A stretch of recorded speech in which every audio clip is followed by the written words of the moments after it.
Paz de pets não existe? Engraçado. Quem fala isso geralmente nunca foi acordado com lambidas no rosto, nem sentiu o coração disparar só de ouvir um rabinho batendo de alegria.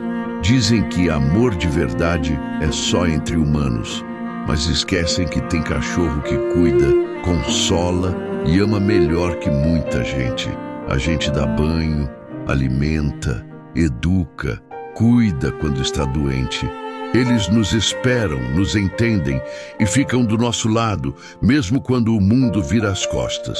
Se isso não é ser pai ou mãe, então o que é? Não é sobre espécie, é sobre vínculo, sobre amor puro, sem ego, sem cobrança, sem condição. Pode chamar do que quiser, mas quem vive isso sabe. Não é exagero, é gratidão por ter encontrado o tipo mais sincero de amor que existe.